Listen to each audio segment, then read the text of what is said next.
Well, joining me now, though, for our first segment here on the Jimmy Dore Show is Scott Ritter. He is a former Marine Corps intelligence officer and a former UN weapons inspector, author of several books, including his latest, Disarmament in the Time of Perestroika. And he has just launched a Substack at scottritterextra.com. Scott Ritter, thank you for joining us. Thanks for having me. Just want to get your assessment as things stand right now of where you see this war being and what you're anticipating in the months ahead. Well, I mean, let's start off by saying the obvious. We're 8 months into a conflict that, frankly speaking, everybody, when it started, thought would be over very soon. And when I say everybody, I mean everybody. Me, the CIA, the chairman of the Joint Chiefs of Staff, everybody. There's not a military expert out there who said this thing's going to drag on for 8 months. But here we are, 8 months later. That means that we got it wrong. Why did we get it wrong? Because I think everybody thought that Russia was going to go in doctrinally, fight the way they're trained to fight, organized to fight, equipped to fight. Nobody anticipated the special military operation. Nobody anticipated Russia actually giving a damn about civilians, about civilian casualties, actually tried to minimize Ukrainian military losses by altering the way they fought this war. It didn't work for Russia because I don't think anybody anticipated that come April, May, NATO was going to pour in tens of billions of dollars worth of equipment and basically transform the Ukrainian army into a proxy NATO army. And that's where we are today. It's a war between Russia and the collective West. Bad news for the collective West. Russia's winning, and they're winning decisively. They've stabilized the front lines. They're reinforcing. They've absorbed 20% of Ukrainian territory. They've shut down Ukraine as a nation. NATO's run out of ammunition, run out of weapons. They're running out of money, and soon they're going to run out of political will to continue this as the winter hits and the politicians, the political and economic elite in Europe who promulgated this conflict are going to be held to account by citizens who are tired of being cold and hungry. So where we are, we're at a pivot point in this conflict because we've gone away from the special military operation and we're going into war. Now, the Russians have kept the title of special military operation, but they've replaced the command structure with a singular general, General Surovikin, General Armageddon, if you want to use his nickname. And this guy's living up to his title, not by bringing Armageddon to civilians. I mean, look at this guy. He evacuated all of the Russian civilians from the right bank of the Dnieper River in Kherson. People said, oh, my God, the Russians are retreating. No, the Russians are complying with international law. You know, you're not allowed to use civilians as human shields.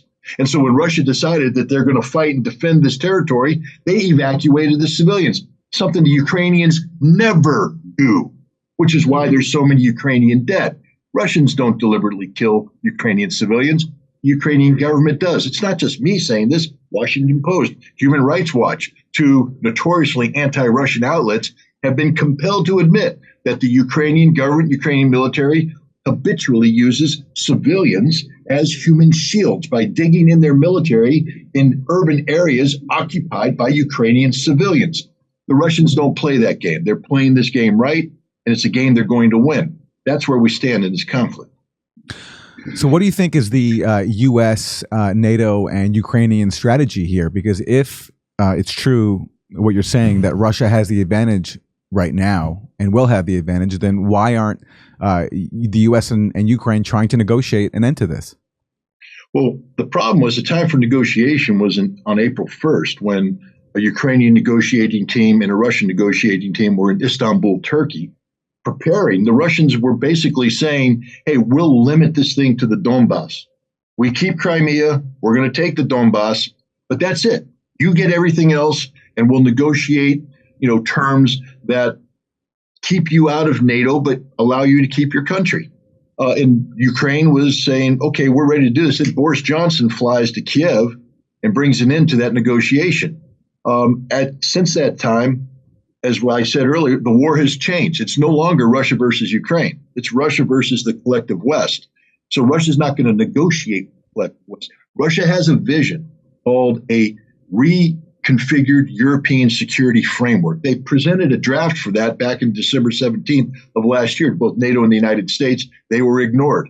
They want that vision still. That vision, though, cannot be accomplished if Russia negotiates a cessation of this conflict that leaves the current Ukrainian government in power. Russia's called them a Nazi regime. Denazification doesn't mean keeping Nazis in power.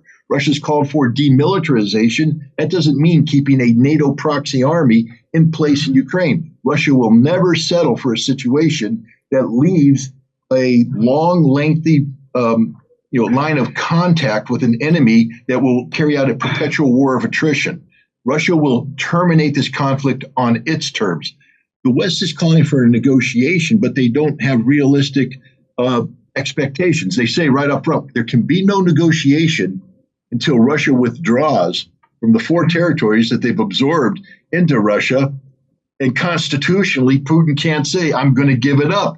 I'm sorry, world. Russia absorbed 20% of Ukraine. Blame the United States. Blame NATO. Blame Ukraine for starting this conflict and for failing to negotiate a peace settlement back on April 1st. But now you're trying to undo something at a negotiating table that, frankly speaking, the Ukrainian military can't do on the battlefield, and NATO can't do it on the battlefield. Russia stopped your offensive. They destroyed the NATO proxy army, and they're building up their forces. And Russia's going to finish this war the way war should be finished, by defeating the enemy. Scott, when you say that Ukraine and NATO and the U.S. started this conflict, people will say to that, well, what are you talking about? It was Russia that invaded back in February. So how do you respond to that?